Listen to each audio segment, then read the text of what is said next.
Jeg hedder Lasse Trøldal, og jeg er ejer af Jyderup Præstegård, som jeg ejer sammen med min kone. Jamen, vi er jo begge to gamle skolelærer, så det som sådan traditionelt har været bæredygtighed med økologi og sådan nogle ting, det har vi gjort lige fra start af. Vi har skiftet langt de fleste af basisvarerne ud.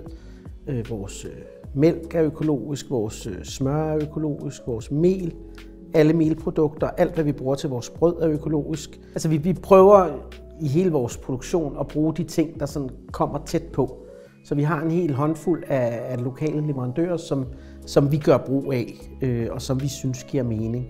Og det er ikke nødvendigvis økologiske alle sammen. Nogle af dem er, og nogle af dem har bare et synes vi, fornuftigt syn på, hvordan man skal gøre tingene. Bæredygtighed, det er jo ikke bare økologi. Så er det også noget med hvilken medarbejder man har, hvordan medarbejderne har det.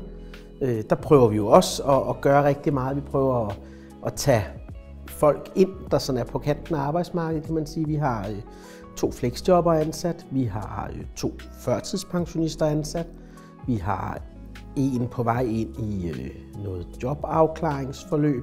Det er jo vores lærerbaggrund, der går ind og siger, at vi skal prøve at rumme så mange som muligt. Så er der hele affaldssorteringsproblematikken. Der har vi for nogle år siden, da det blev lovpligtigt faktisk, begyndt at sortere. Og det er jo ikke noget, vi gør, fordi det sparer penge, tværtimod.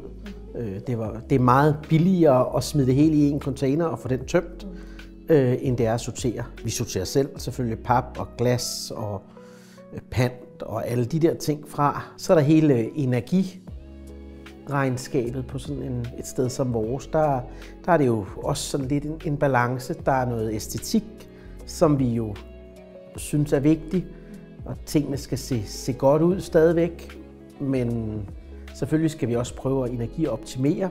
Så de steder, hvor det ligesom er usynligt, der prøver vi at energioptimere, når vi køber maskiner og køleskabe, ovne, så køber vi jo noget nyt, som er i orden, så det bruger så lidt energi som muligt.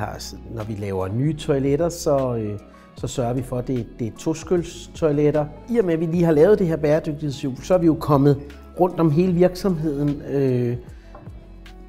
og har ligesom fået øjnene op for, at selvfølgelig er der ting, vi ikke gør, som vi skal gøre bedre, men vi har jo også set, at der er rigtig mange af de ting, som er en del af det her bæredygtighed, som vi jo rent faktisk allerede gør, og faktisk også gør rigtig godt. Så det er jo også rart for os at vide, at noget af det, vi sådan har gået og tumlet med de sidste mange år, at det faktisk er noget, som går i den rigtige retning, og som er noget, vi godt kan bygge videre på.